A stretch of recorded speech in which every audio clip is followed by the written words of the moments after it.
So, wonderful. Let's give a welcome to our panelists. Thank you for coming. I'm going to take it over and put this microphone over here. Take the wired mic for a second. Awesome. Perfect. So, again, I've got answers to the questions from Peter Finley Fry that I'll try to work in as we go through. But first question to the panel: how has the business landscape in Portland changed over the past 40 years, in your opinion? I'm barely 40 years old. I mean, I am over 40, so I can theoretically comment as a child versus today.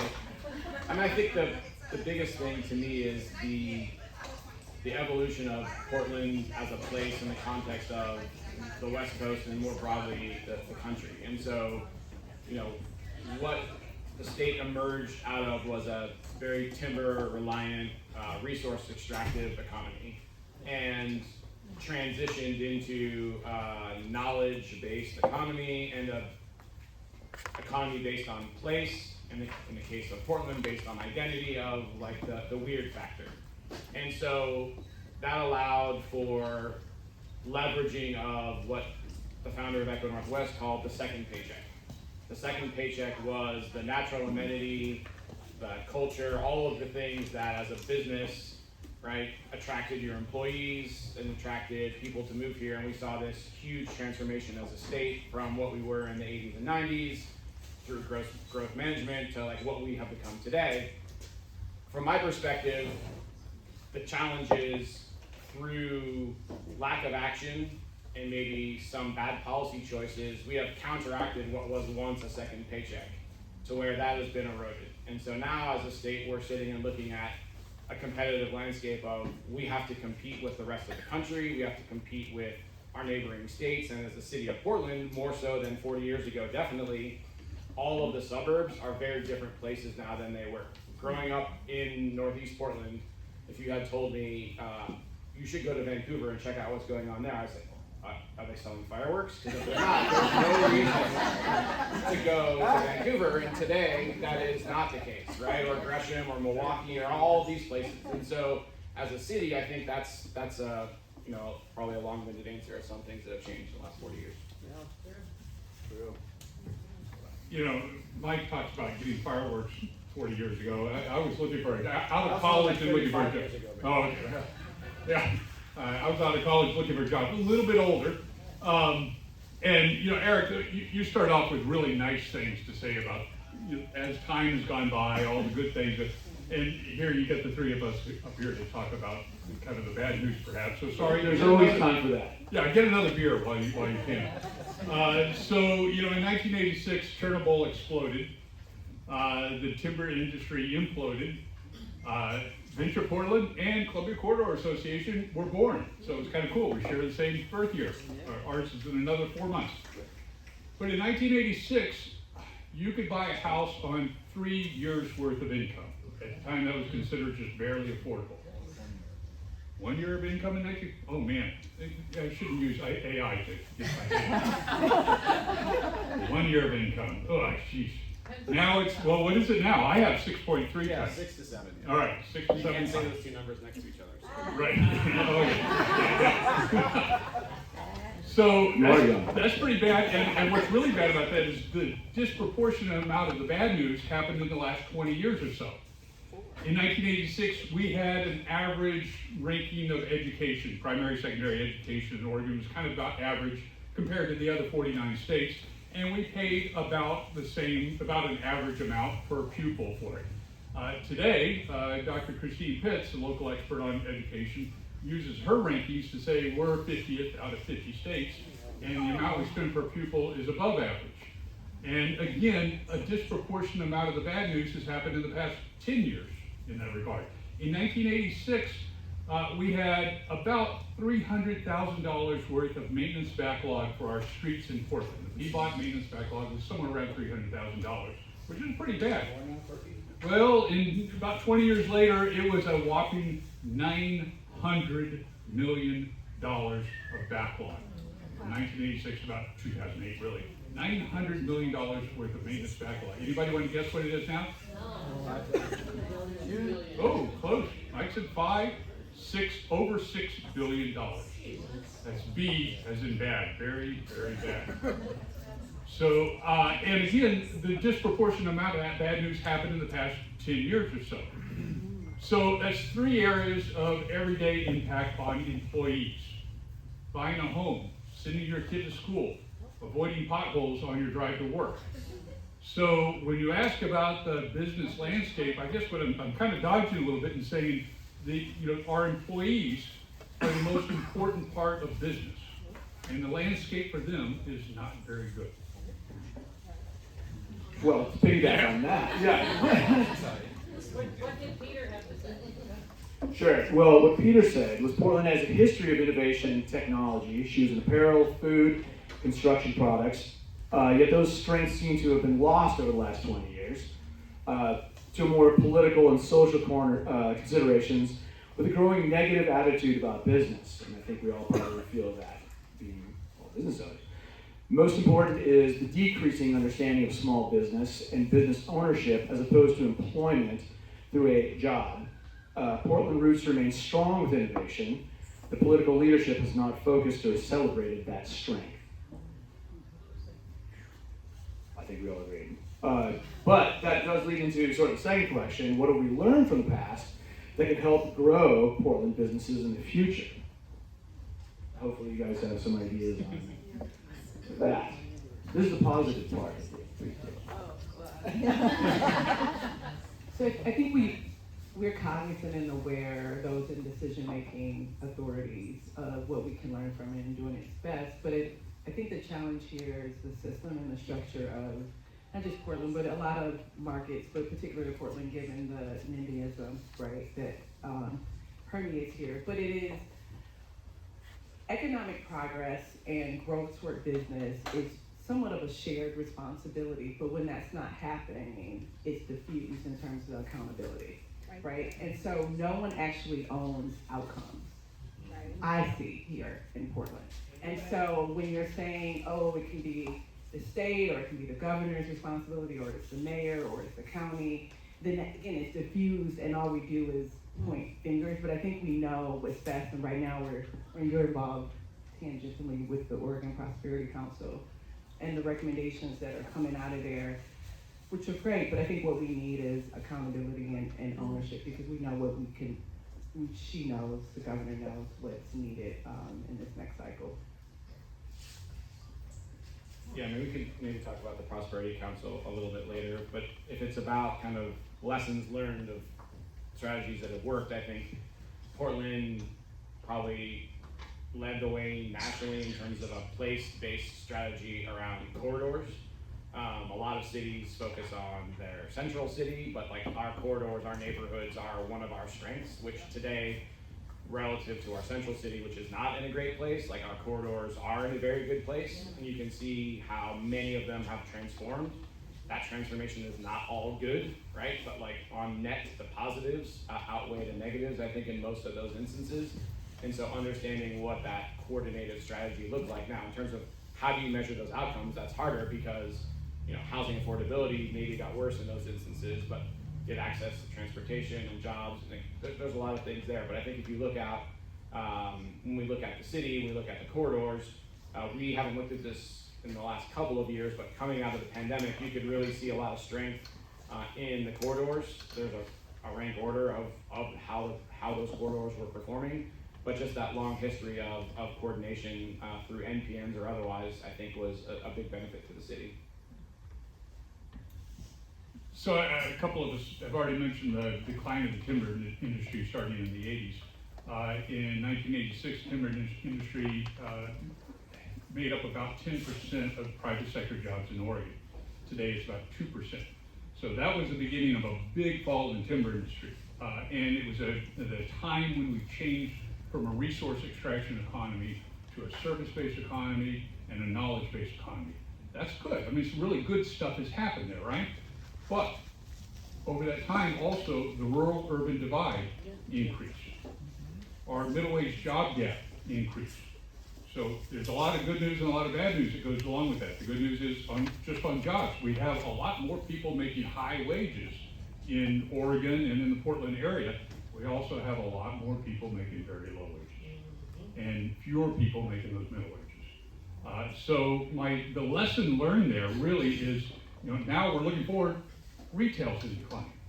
I don't know if it's going to implode like the timber industry did, but this is tough times, right? And it's probably not going to get a lot better. So, what's the lesson? We're going to get through it.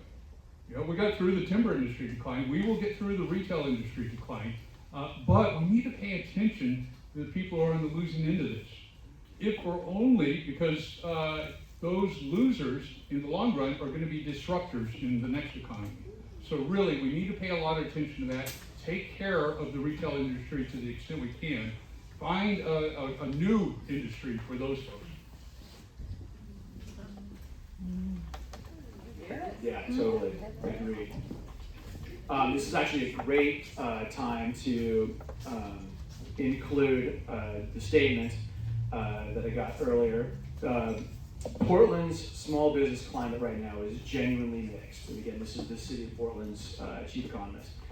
The headline data on business profits looks fine. Large national and multinational firms operating in Portland are still making money and paying substantial business license taxes, the city's tax on business net income portion of Portland.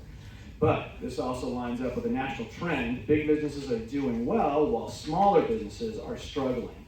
And closer to home, local employment is weak. Oregon was the only West Coast state to lose jobs in 2025.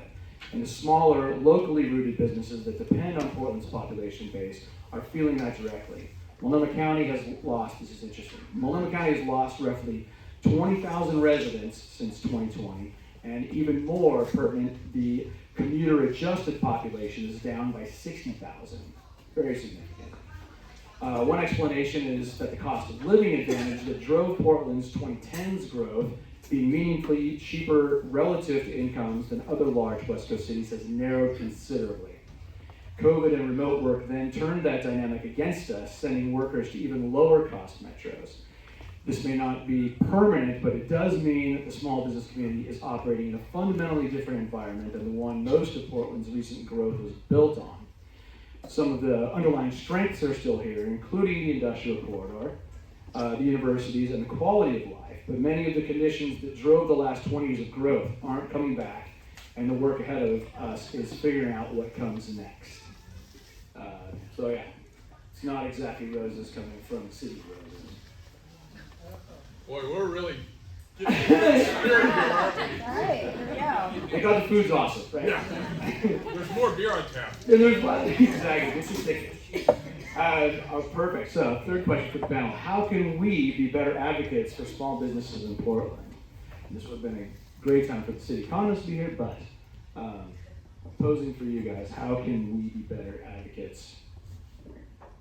So Greater Portland Inc. is responsible for business recruitment for trader sector companies, and so the distinction with trader sector companies versus local businesses, it's companies that are based here, but it's new revenue coming into the region. So again, your Nike, Hokas, but even small business, right? You're based here, and it's important because you're pumping new dollars into the economy versus local business, local business. But I think there's the same level of need though between small business as well as trader sector businesses. And for an organization like mine, I can't help you if I don't know what you need. And so I think it's incumbent to working with economic development organizations. So not just your chambers of commerce, but in your culturally specific organizations, but also economic development organizations can help scale in a way in terms of resources that we're able to provide. Right now we have a soft land program where it's a landing pad for foreign companies to enter the Portland market, no matter the size, and the idea is to de-risk, right? So you have a co-working space, but then you have access to all of our wraparound services. And so I think that could be a resource for you all when you team up with organizations like my own, where you're probably not historically linked up with. Sorry, I was listening to Monique's answer. The question was, how do we be better advocates for small business? Yes, exactly. Well, I mean, I think, right, I sit in a lot of conversations about data, and people throw around small business as if we all understand what that means, because you hear things like, in Portland, every business is a small business, and I'm like, well, Monique, it's not true. I think for me, it's just helpful to understand within the realm of small business, there's like what we would think of as like micro entrepreneurs, like 1 to 5. Okay, and that's a very different proposition than someone's in let's call it 5 to 30 range, and you start getting up into like the federal definitions of small business are 250, right? It's laughable in Portland, right? So, what do we actually mean? I mean, we did a report for Portland Metro Chamber a couple years ago where we used 50 as the threshold. We did some work for Prosper Portland looking in all the corridors, and it was 30 was the threshold. So I think part of the problem is people just say small business as the default as every business, and someone who's in a 1 to 5 needs a very different level of support than someone's looking to go from 100 to 200 through scaling and needing capital resources. So I think that can be really helpful, is just getting out the message to electeds that, hey, don't just call every business a small business. Okay, there's a big difference between someone who's growth oriented, needing a different level of resource. Now, some of the things that are happening out there negatively impact all businesses, so that's a true statement. But if we're trying to understand, how to advocate and understand what policies are out there, I think getting a little bit more nuanced about the types of businesses and not just saying everyone is small would be a helpful start. Yeah, and I completely agree with that, and I don't know the answer to that question, but what I will say is it's really not so important. Because, as Mike just said, a business with 1 to 5 employees needs different help than a business with 50 employees. They need help too, but it's a different type. I couldn't speak to exactly what type of help you need or how to get it, really. What I can speak to, though, is who cares whether it's a small business or a large business or a medium-sized business, because one thing we can't even settle on the term, what a medium-sized or small business is, but it doesn't matter. We need to grow the pie for all businesses. We need to grow our economy, right? Because when we do that, we will all benefit from it. So big businesses rely on small business, and small businesses benefit from big business. For every 1 in 5 large businesses was scaled up from a micro or small business. 1 in 5 came from a small business. That's how we get the big businesses. And for every 1% increase in big business growth, you get 5% increase in small business formation. Those are huge numbers. They work together. They're perfectly compatible. Don't try and take away from one sector into another. Let's grow all the pie together. And it reminds me of, when I was in the environmental sector, you can't believe I was in the environmental community, but I used to work on a number of environmental issues, and I always approached them from an economic perspective. It doesn't make economic sense. But one of the things I learned when I was working on salmon issues is that wild salmon had this habit of, when they found a bug in the water, they would try and grab that bug and eat it. And another wild salmon might come in and try and grab the bug too. Well, one of them's going to win and one's going to lose, right? But one of them's going to get the bug. Hatchery salmon did something different because of the way they were raised in different kind of environment. So when they see the bug, the hatchery salmon would try and keep the other salmon from getting the bug. And while they're doing that, bug swims away. So let's be wild salmon. Let's not be hatchery salmon.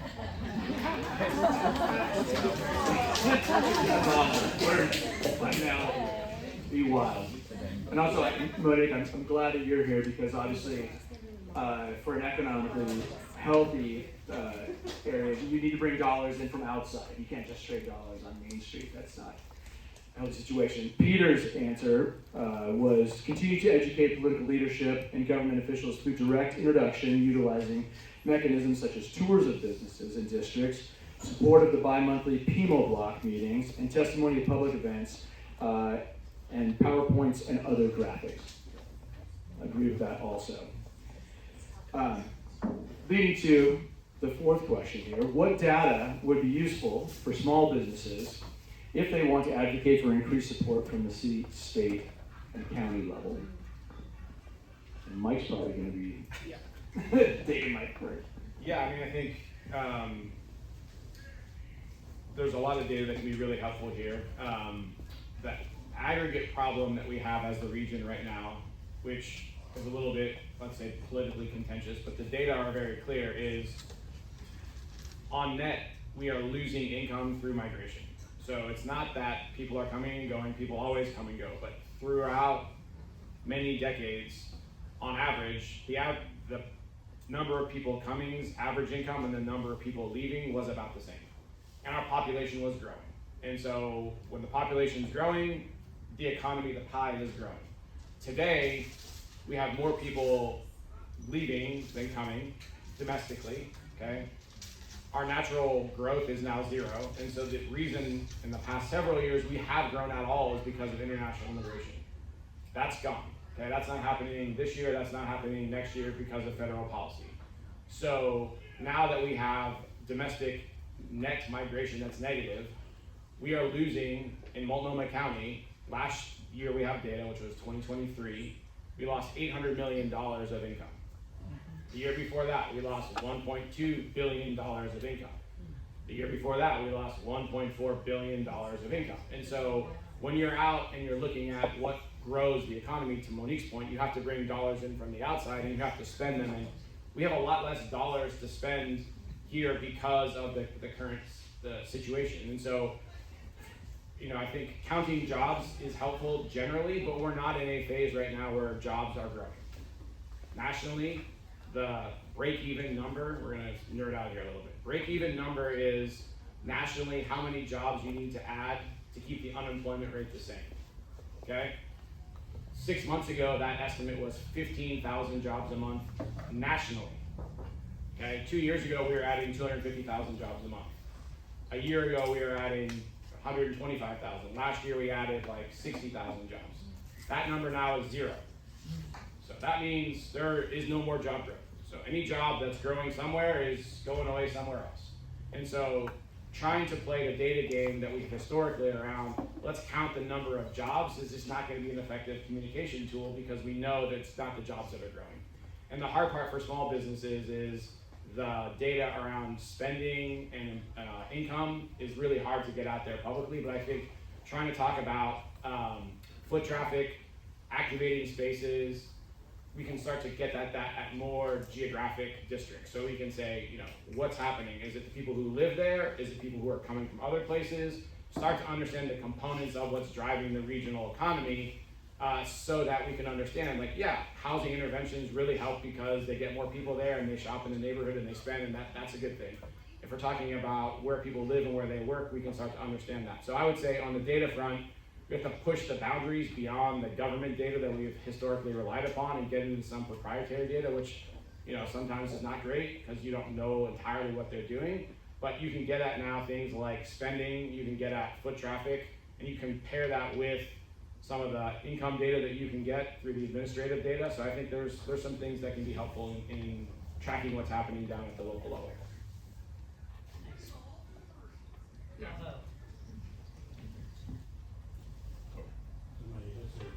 Somebody have a question? Okay. I like Bravos more than what I usually get. Okay. We got a lot of this. Sad Yeah. faces. But it wasn't your fault. I'm just the messenger. Right. So what data would be useful? I guess I would say just ROI, return on investment.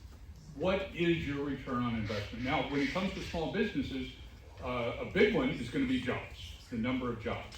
Because large businesses do a better job of generating cash, so that's good for our tax base. It's good for a lot of things. But small businesses generate more jobs, relatively speaking, than do large businesses. So find that return on investment and hype that. Use that, because you're not going to be good at everything. Your number's not going to be good all the way around. So find the ones that are really good. And generally speaking, jobs is going to be one of them. But whatever it is. What we should be focusing on, unfortunately we don't do it well enough in this town, is on the ROI, whatever that ROI is. If a business is pitching something to me, what I want to hear is, you know, what are they going to do with that money? Are they going to generate 2.5 times as much in private investment with the money that we're investing? Or are they going to generate 3 times as much in traded sector income? Everybody understand what traded sector income is? That's important. Now, our retail districts, for example, don't do a lot of traded sector because we sell locally, right? And we like to say, hey, buy local. Buy local's great, but really what you want to do is sell non-local. It's okay. It's fine to sell locally too, but selling non-locally brings in fresh cash to the town. So your ROI, whatever it is, whether it's jobs, whether it's trade sector income, whether it's leveraging more private investment, that's what you should be hyping. That's a really lousy answer to the question, but that's all I got. Well, Peter's answer was sort of talking on aggregate levels for business districts. How much taxes are paid by a district, how many employees, customers, gross sales, if they can break it out again, national sales versus local, that kind of thing, those kind of statistics, real estate values, which makes sense. That would be the kind of data we would use. Moving on, thank you, those are great answers, by the way. What are some ways we can strengthen our business districts? This is a very open-ended type of question.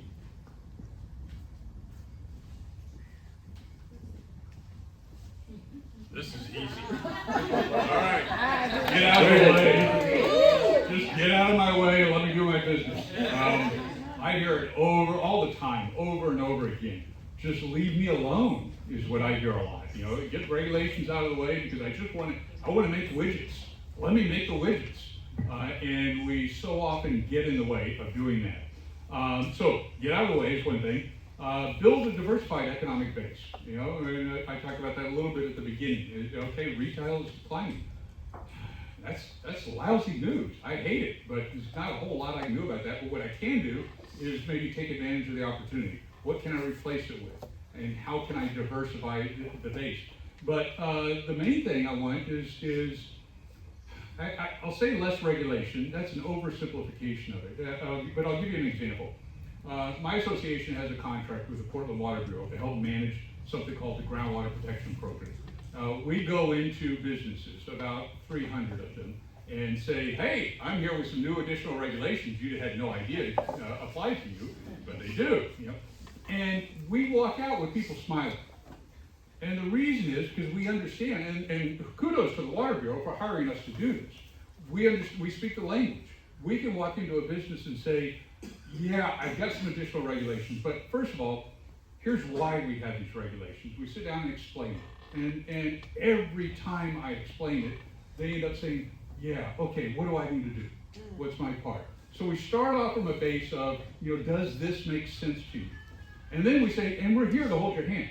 You have a problem, you just pick up the phone and give me a call. We will help you solve that problem. If I ask you in one of these regulations to do something that gets in the way of making those widgets, tell me. I'll find a way around that regulation. There are other ways to get to the same result.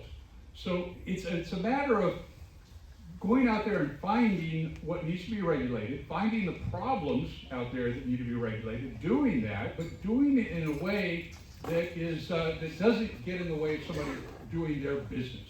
Because it's not their business to comply with the regulation, it's their business to sell stuff. And so let's let them sell stuff. Courtney, are they gonna hire you to explain the environmental zone regulations that are coming forward? Oh, man. now. Oh yeah, that's a good one. Okay, you want me to touch on that? Sure. Sure. So the city, once again, is bringing to us an increase in the environmental zone overlays.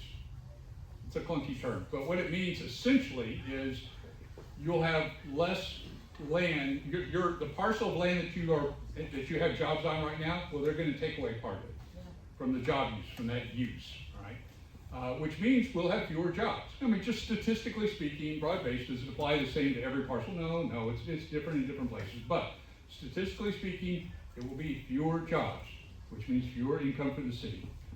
That's just not good. And what do we get in return for it? Guesses? I mean, you're expanding the environmental buffer around, let's say, the Columbia Slough. Jobs for regulatory people. Yeah. But you get more blackberries because you didn't do anything to improve the environment. You just stopped somebody from using their land. So I get more invasive blackberries. I get more rats. Now they're nice rats. They really are. I got them in my backyard. They're nice and wild. They're friendly. They don't bother us. But valuable habitat, not really. Yeah, I mean, I think everyone's gonna talk regulation, like that's the low hanging fruit. He did. I think to me the question is back to what Corky said earlier around ROI. If it's a public-private partnership, we want to look at what is the resource that is available to the districts, and the structure of that resource has a lot to do with that. And so, if you're talking about TIF as a resource, like why would you do TIF versus an ESD versus an NPN structure? Because I think it's unlikely that the same strategy should just apply everywhere, right? Because there's going to be trade-offs, and so the nature of the districts, relies on that. And if you're looking at TIF, right, the advantage of that is you get all the overlapping jurisdictions, so you get leverage on your dollars on the public side, but it comes at a cost because it takes a long time, it's uncertain, etc. Versus, so just understanding how you are thinking about resourcing a district is a big question that I feel like needs a little bit more unpacking rather than just being this is the way we've done it, or this is the way we think we should do it today and apply it to everyone. Oh, we got questions. I have a few questions. What's your example of widgets? Sorry, I'm from Seattle. Anything you make. Okay, cool. And then the other was, are there any states like Oregon or municipalities, districts like in Portland that are prosperous that have the same type of taxes and regulations? Or anywhere in the world? Just because I usually find those to be relevant and useful. Another place that has the same level of taxation, but is more prosperous now. So that's what you're asking? Yeah. But isn't the no sales tax? Yeah, I mean, taxes is tough, right? You're talking about business or individual, because there's such an interaction between the two today. To just talk about taxes as if they only apply to business when employee recruitment and retention is a huge part of that. Our tax structure is very progressive. So when you just talk taxes, if you're talking about the highest income earners here, they're very highly taxed. If we're talking about our middle income people, they're not that highly taxed, and our low income people aren't taxed that heavily at all. And our business tax structure is pretty, if you ask an economist, not smart, right? In the way that we go about doing things, taking a gross receipts tax, which is bad, and making it worse by not having exemptions and pyramiding and all of those bad things. So, it's not just the amount of the tax, it's the way that it's structured in terms of the base are the problems. So, are there other places that have as high taxes on the individual basis as us? No, we're near the top across the income distribution, but for business taxation, it's depends a lot more on your industry. I think some of the things that the Prosperity Council is trying to look at is, again, like, we have particular types of businesses here, we should kind of pair our policy with the types of things that we do well already and the types of things we want to do, and our tax structure doesn't really do that today. Isn't the no tax state here a competitive advantage? Which no tax? We don't have a sales tax in Oregon, it's a Oh, new that's thing. not an irrelevancy in terms of competition. I just heard that Tiffany has the highest sales in Oregon. Compared to New York and Hong Kong, more sales in Oregon because there's no taxes on those purchases. Yeah, I mean, It's gotta be Tiffany a might be competitive the one exception where, Okay. high value add things Got are it. relatively Yeah. small, but if you're talking about the overall level of our regulation, all of our other taxes versus our sales tax, the no sales tax is not necessarily a competitive advantage. Ron, you're talking retail. But Mike, your comment, middle income, they're not that bad. Who has employees here? How's your payroll taxes? They're pretty bad. Relatively, so when you make statements like Yeah, that, I mean, they're not that bad. they're not that If I bad. had $1 billion and I Rel- lost $1 million in taxes, that's pretty bad, you It's say. relative. But if I had $250,000 and I paid $75,000 in taxes, pretty bad. It's not a question of bad in the sense of, I Well, was you make asking the statement, Mike. the relative. So Well, relative to other places, relative to my income versus what I'm that's a outpaying. different question. That's Well, a very different then your question. statement feels weird. The question I was answering was prosperous relative to other places' tax policy, not relative to individuals' levels of what they're paying relative to their value.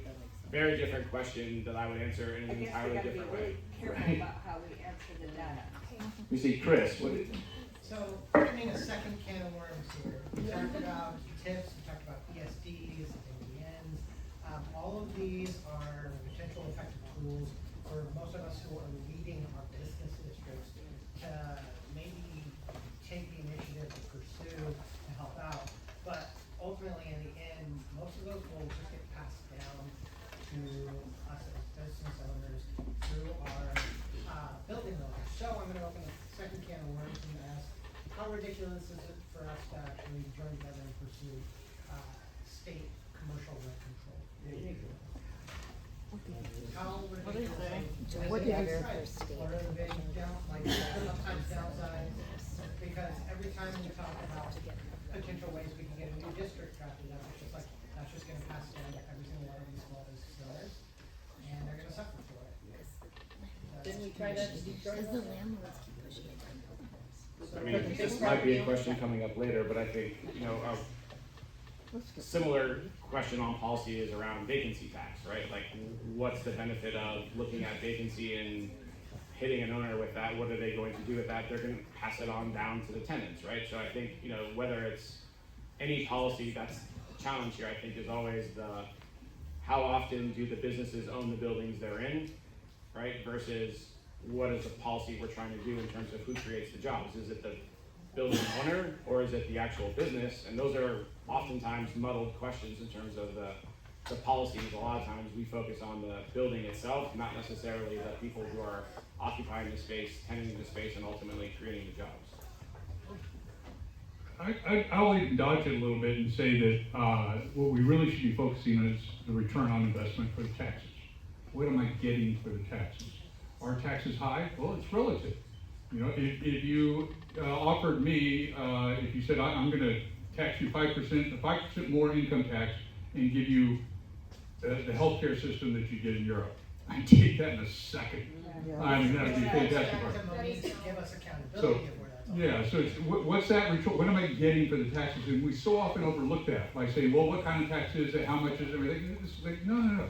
What am I going to get for it? I would suggest that we hold our elected leaders to the fire on that one, you know, and say, I need some return on my investment there. But it's a problem. It's a big problem. I just ran into this the other day. In fact, we're looking at creating a new enhanced service district, like a business improvement district sort of thing, where we're going to put a fee, not a tax, a fee on the property owners. And we were in meeting, talking with the people organizing it, and brought up the issue that one of the property owners we spoke with had come to the meeting and said, I'm concerned about my tenants. I'm going to pass this fee on to them, just as you're saying. You know, this fee is going to be passed on to the tenants. And I've got a couple of tenants that they're way behind on their bills. Now I'm going to hit them with another few $1,000s a year on this. How do I approach them with that? And folks on the other side were saying, well, don't ask me how you approach it. That's your problem. You know, and besides, it's not that much. And they were just completely tone deaf to the property owner being concerned about their tenants. And that's part of that return on investment as well. So I think we need to pay a lot more attention to that. I'd add again, I worked in more traded sector economic development, but the way I see it is the needs of small businesses being drowned out, right? And so there's power in numbers and collective coalition building, and it's not in a system way in which is off-putting to Portland decision makers, but in more of a grassroots way. And I would say, you know, there's a vocal minority here, and they're winning the battle right now. And you have these concerns, and it is about taxes, and it is about rent, and it is about all these ongoing issues. Don't get drowned out anymore. That's what we all belong to, business districts and Greater Portland as a whole. Thank you. Yeah, lively. Sort of piggyback on that, you brought the potential or proposed, whatever level it's at, the vacancy tax. Do you have any recommendations for filling vacant storefronts here in Portland?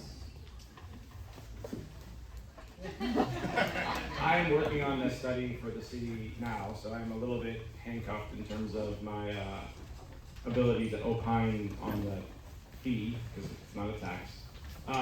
But I think the question to me is, from an economic standpoint, you have to understand the nature of your vacancy.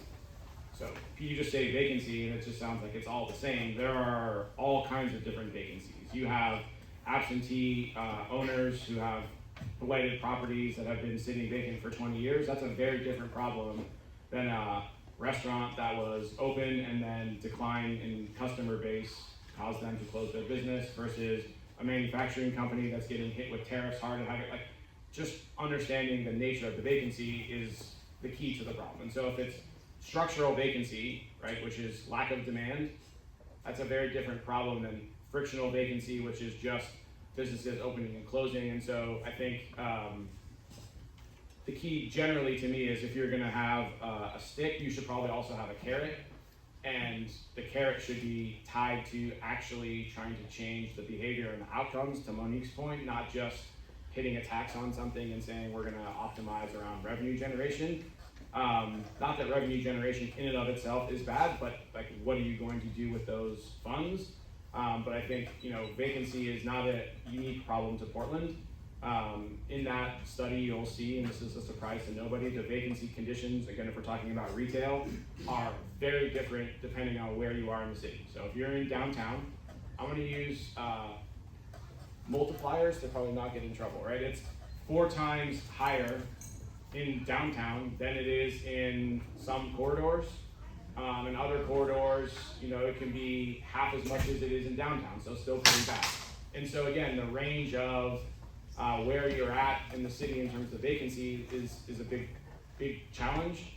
Most of it is from lack of demand. And so again, any fee structure, if it's lack of demand, is different in its effectiveness as opposed to speculative behavior. So a lot of the literature or studies that are out there are around second and vacation homes that are bought by people who are speculating that the value of that's going up. And so you can tax them and they will continue to hold that property because they're profiting from that. And that's very different than someone who owns a property and when it's vacant, they're paying the operating expense. And they would happily lease it just to cover the operating expense, but there are no tenants interested even in covering the operating expense. Adding a cost to that certainly does nothing to change the outcome. And so again, just diagnosing the root cause of the problem is a big part of that. I'm glad people like Mike are working that problem because I think you're going to come up with some interesting data. Try. To me, it comes back to economic development. Why are you focusing? I'm sure there's more than one landlord over there that's abusing the system and leaving his storefront vacant. But honestly, how many really? I mean, if we can improve our overall economic development, that's your solution. And then this minor problem, goes away. But instead, people are focusing on that. Why? Why are they focusing on a problem that pops up here and there? Because they're not focusing on economic development. Get it in gear, folks. Focus on what's really important. Improve our economy. Don't worry about those problems here and there. It reminds me of years ago, I've worked on brownfield redevelopment, cleaning up contaminated properties so we can put them back into use since before it was sexy. I mean, back in 2006, we started working on this. Everybody said, don't work on that. Nobody wants to talk about brownfield cleanups. But it's a lot of fun. And one thing we found along the way was there are some property owners that have contaminated properties, some big parcels, some of them really big parcels in Portland. The property owners are out of state. They're in Ohio or something like that. They don't care. To them, this is just a listing on their spreadsheet somewhere. And what they've done is they've dropped down the value of that property to 0. So they're not paying any taxes on it. So it can just sit on their spreadsheet forever until it gets cheaper to clean up. And it will eventually get cheaper to clean up. So from their perspective, this is a smart play. It makes sense, right? And you can focus on that and say, oh, that person's a bad person. I agree with you. They are. They shouldn't be doing that.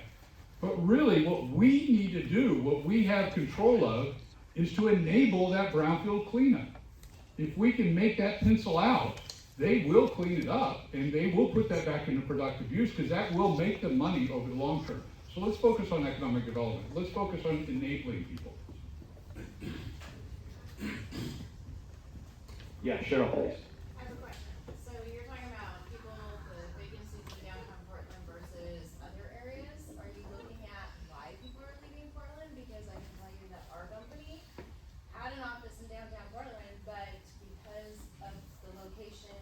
of the lease, because of everything, and the landlord wasn't willing to work with us. We actually moved across the river because it's cheaper.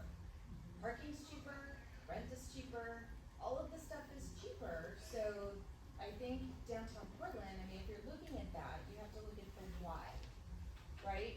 So, are you reviewing that as far as like vacancies, if you will? Yeah, I Leaving mean- one area versus another, and looking at the cost of doing business in downtown Portland versus somewhere else? As it relates to the specific vacancy fee study, we're not doing an in-depth evaluation of that, but that is being looked at, I think, in other areas as well, and it's generally known, but, yeah, I mean, I think again, the value proposition piece is always gonna be huge, and so, you know, looking at from an office standpoint versus a retail standpoint versus multifamily or industrial are different problems. In the case of downtown, what you kind of layer together is increased office vacancy drove retail vacancy, and with retail vacancy growing, that reinforces it through less desire for people to be downtown. And I think the challenge that I would say, if there's one area that's not generally known by, let's say, policy advocates, it's the cost to maintain a building is fixed and goes up over time. Most buildings have debt, and that debt has covenants that their lenders put on them. And so what you see advertised as a price is not necessarily a open market transaction in terms of less demand, you lower your price. There's a floor, and because of that floor, for any number of reasons, operating costs or covenants, prices are what they are, and so people start seeing kind of that and choosing, and you can move to other places, again, where the employees are probably gonna be happier, have less commute time, less parking costs, potentially different tax consequence individually, as well as for the business. Those are all the things that are, you know, fundamentally at play.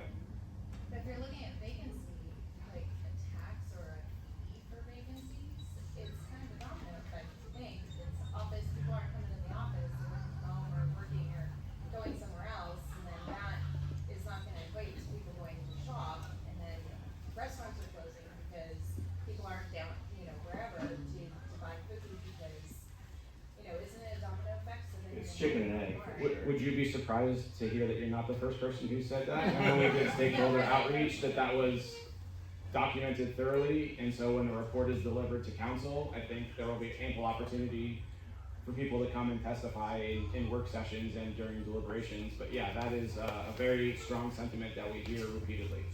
And again, to be clear, the city wanted to pursue the study. The consulting team is not necessarily coming in advocating that this is a good or a bad idea. It's just looking at the consequences of why you do one thing versus another to help inform a political decision-making process. Nicole. Thanks everyone, appreciate you guys, you're awesome. I'm now like officially fan.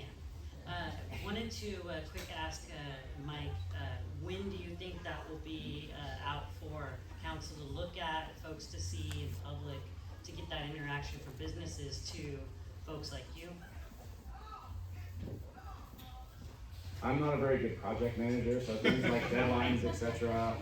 I'm not fully tracking, but my understanding is our report will be submitted in the next 2 weeks. Good. So 2028. So Mike, how I'm long gonna it, hold you accountable. how long it takes for public process, right? Typically, you're gonna post a draft, it's gonna have review, council's gonna, so my guess is it would be many months after that point. This is just a step in the process. I'm gonna hold you accountable, eh? But the report itself will be submitted. That part I know. What happens after that is very much unknown to me. I just look back in the corner over there. Hey, look over here next, Oh, alright? yeah. My name's Simone, and I have a question for Ms. Cardwell. And I'm sorry I was late, so if I missed this, you can just go to the next question. I'm curious, like in your dream world, if you wave a magic wand, what are the biggest like system changes you would make for Portland's business economy? So we represent the region, and which is by state as well, so I won't speak specifically for the city, but Economic development is misunderstood here. It is not the same, it doesn't have the same value as in the South, like a Texas or Georgia or the Carolinas, or even the Midwest. And so if I were to have my 3 things that I could change immediately here in the region, it's a value and understanding of what economic development, economic growth, economic progress truly is. 1, I think when you understand it, then you can work toward it. A second thing, there aren't incentives here in the state where we are just not competitive at all. And so, one of my recommendations actually for the Oregon Prosperity Council was there needs to be a matching fund when you have companies in Oregon that are considering Southwest Washington. And this is someone who represents, Southwest Washington as well as in my region. And so not only that, but 2 years ago when the federal government announced the CHIPS Act, and there had to be a local component, I was the one that actually raised the alarm and said, we don't have any money in the coffer at all to match. And subsequently, there was $250 million that the governor ended up signing into effect. So not only that, but we don't have incentives, we don't have anything to play with, we don't have anything to sell. So my job is to sell the region, and the product sucks right now, frankly. And when I say it sucks, companies that are considering expanding their footprint, they have options. It's not as though like the Portland region is their only option. So we're looking at a project right now, and they're considering us in Kentucky. And Kentucky is just throwing money, right? And not only are they throwing money, but the governor, he's engaged, right? He's engaged and he's recruiting. And so there just needs to be the culture doesn't change overnight, right? And so we just need to then put the things in place, right? And then hopefully the culture changes. Well, what is our competitive advantage that you sell? Portland and the metro area. Yeah, so the quality of life here, right? It can't be beat. But when a company is considered in the region, it's what do I have versus what do I want? And the company isn't making a decision based on, great, I can be at the coast and wine country, on the weekend. But also talent, right? We have highly educated workforce compared to the national average. We have connectivity, roads, planes, trains, right? Our time codes when you look at the Pacific Rim. So there are a lot of advantages to being in the regions, but a lot of it right now is coming down to money. And when you look at states that are growing, they're red states. Yeah. So just a follow-up question on that same line, Monique. Yeah. And from your standpoint, is our workforce focus out of date? We only always have chips, apparel, and construction or something. Prosper Portland's economic development plan is bricks and sticks. We can build it. But once it's built, who's gonna occupy it, right? And apparel and chips, is there something else? Where's the innovation? What is the other workforce? I think PSU did a study a while back that said the music industry in Portland generated $1 billion in sales. Is there something else we can be looking for in terms of putting people to work? So we talked, or Courtney talked about the timber industry, right? So now cross-laminated timber, right? So there are advances being made within industries of bioscience. Right now there's a task force, state task force on bioscience. The governor, but anyway, she's very engaged in recruiting bioscience to the region. That's certainly a growing industry. Let's not discount the chips and semiconductor industry. It is our largest industry in the state, and it has to be celebrated. It has to be retained.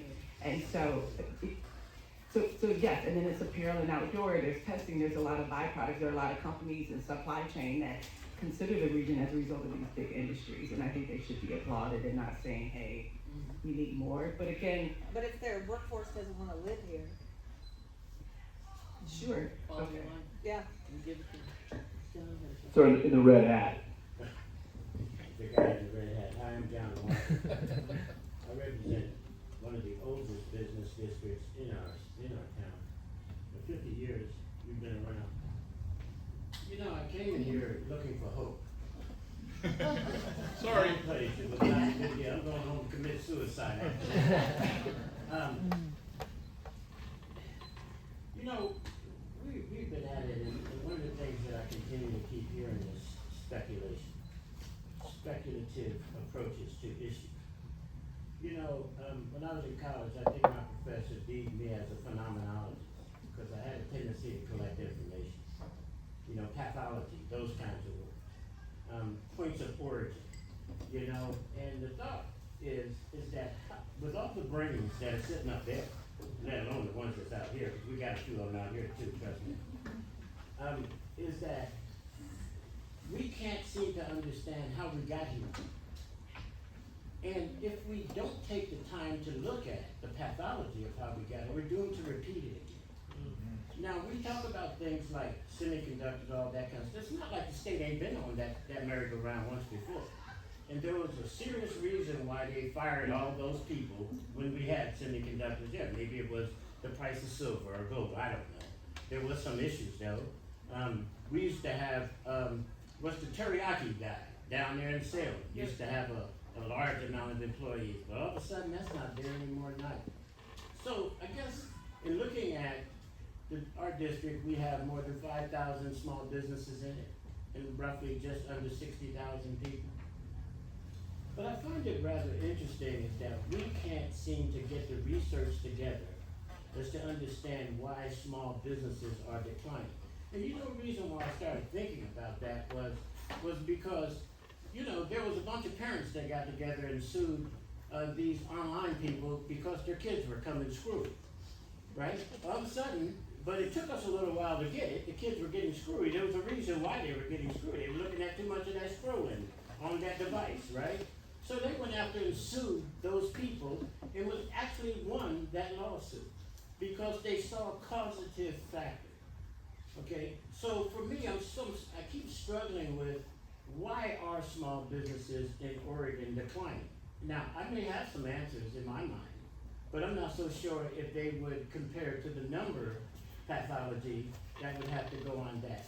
Is because when you look at downtown Portland, and it's screwy to me because if you go to rural districts right now, I don't necessarily see this problem we're talking about. You know, places in Beaverton and other retail places seem to be thriving and doing quite well. So, and then as you know, my background is in urban studies, community development. So the question that I'm looking at is that I studied a lot of decline in small cities, the reasons why they declined, and why they went away, because they lost manufacturing, they lost industry, they lost a number. But at least we understood how they arrived to that place. So I guess my question to you guys is, are we really looking at the pathology, or are we just mulling around in the muck? You know, trying to find a pearl somewhere. Or are we really looking at some of the causative factors of why our small businesses are declining?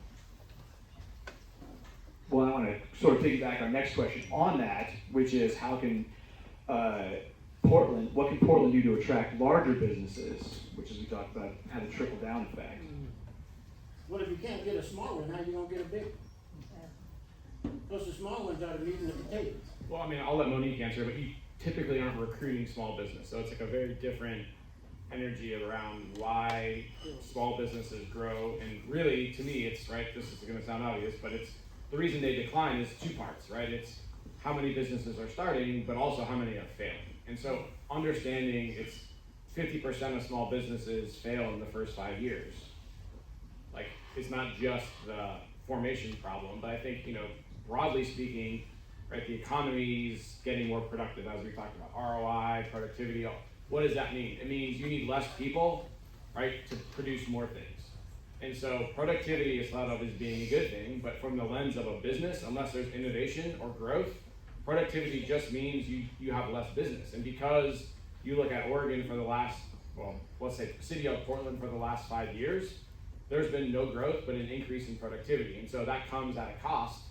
So yeah, I think, you know, we are starting to try to look at those root causes, but that's very different, I would say, than what it means from a large business perspective, which, because you're not necessarily using local demand to support the large business, you're selling into a broader market, and those are a whole different set of considerations.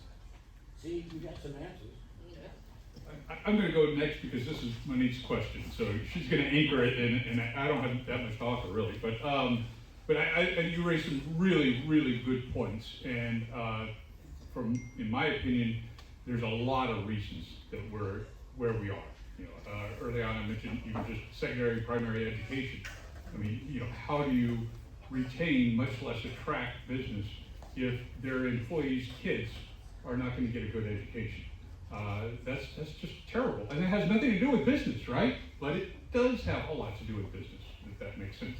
So there's a lot of reasons for it, and I think we do need to sit down and start making a list and say, here are the problems. Now, what can I do to address this problem? What can I do to address that problem? And we're not going to fix all of them, but if we could, you know, improve half of them, I'd be ecstatic. That'd be fantastic. Specific to this question, what can we do to attract larger businesses to the city? You know, I don't know. That's why I wanted to go before Monique, because she does know. But I would say, you know, I would say focus on retention. If I can't retain businesses that are already here, the odds of bringing a new one seem to me to be pretty small. So now I'm going to hope that Monique can contradict me on that. That goes back to the get out of the way kind of answer. Let me do what I do. Okay, I'll address you first. Retention and expansion, as well as recruitment, are all necessary. And so, your local municipalities and local economic development agencies for the cities are responsible for business retention and expansion.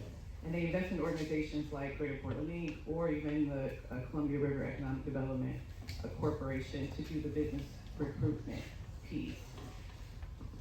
Yes, when the region is hemorrhaging businesses, there is a focus on the BRE, business retention expansion, over the recruitment.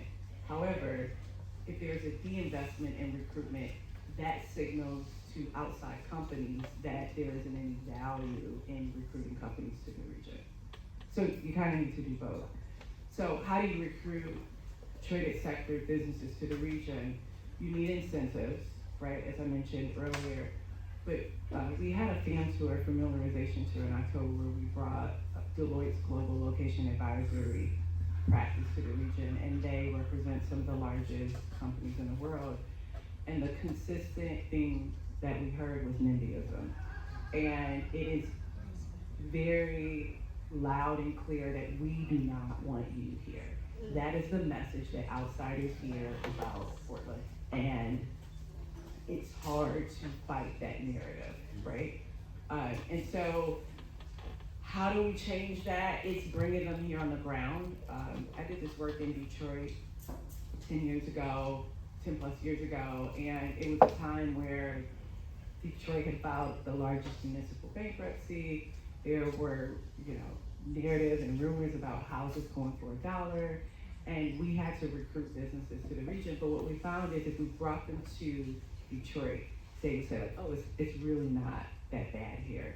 And so Alaska Airlines, as well as Delta Airlines, they're investors in our work at GPI, and we fly businesses here. We fly them here, and when they come, and even site consultants who help, again, recruit this work, they're like, okay, yeah, we gotta tell our clients to stop watching Fox News, right? And this is seriously what we're being told. And so perception, though, is reality, and it's important that, again, we bring them here, we address it.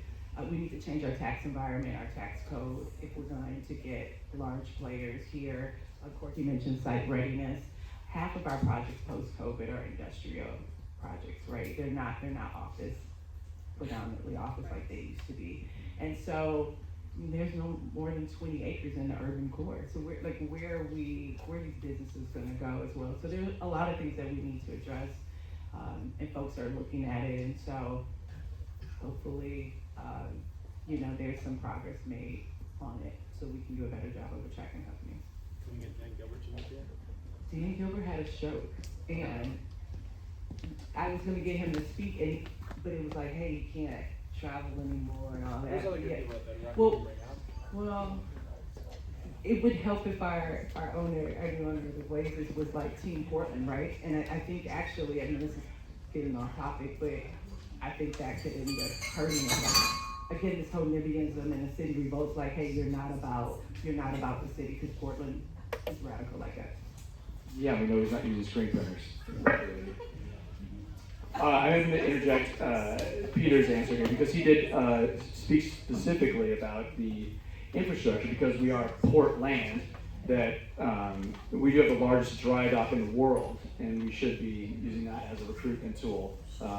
That just happens to be the way we are port land and push that. So real quick, we're just about to wrap up here, but I'm just going to throw one more question out there relating back to why we're here, Venture Portland.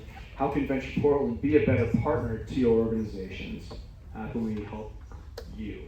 Sure. And I guess we'll go down in closing. I think we just need to reinforce the same messages, right?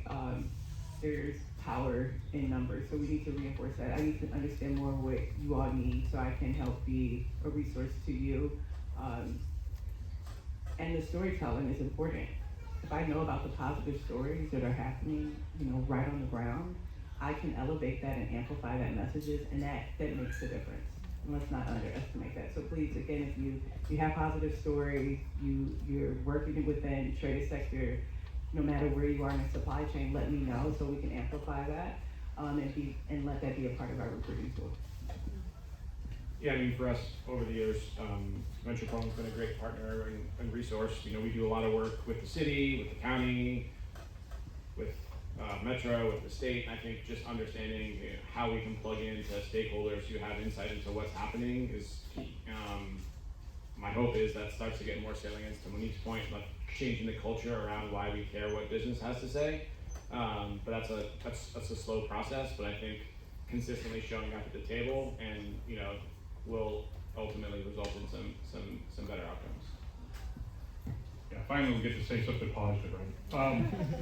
I think what I would suggest, I would encourage everybody to get to know other industries a little bit. So everything has its advantages and disadvantages, right? High tech has great wages. That's good for state income, but at least right now they can be a little fickle, right? Retail, good starting jobs. Wonderful image, very creative. A lot of the Portland image is based on retail. Mostly good, some bad, but mostly good, but lousy wages, right? Industrial, on the other hand, great wages, great equity issues, great traded sector, but, they stink and they're ugly. So, there's good and bad. Let's not focus on which one is better. Let's not be that hatchery salmon saying, okay, if I can't have my bug, I'm not gonna let you get it either. No, let's focus on growing the overall economy and respect and understand as much as we can that other industry and ask our elected leaders to provide some return on the investment. If you're going to tax me, tell me what I'm getting for it, and if you're going to tax them, tell me what they're going to get for it as well. And stand up for each other, support each other, testify for each other, and show up in mass. You can make a difference. I don't know if this is a relevant question, but has there ever been an audit, like an internal audit for certain state services where, is there, I guess that tax money where it goes? Yes. Yeah. And the answers frequently are not so great. Because for Seattle, Kate Wilson, new mayor, she found, I don't know if anybody saw it, $13 million went missing. I think there's probably more than that, but $13 million for the housing association. Yeah, we just found Portland found more than that.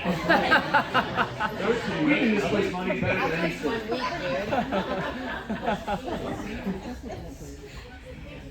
Awesome, yeah. So just to wrap up here real quick, I want to thank the panel. That was awesome. Really appreciate you guys.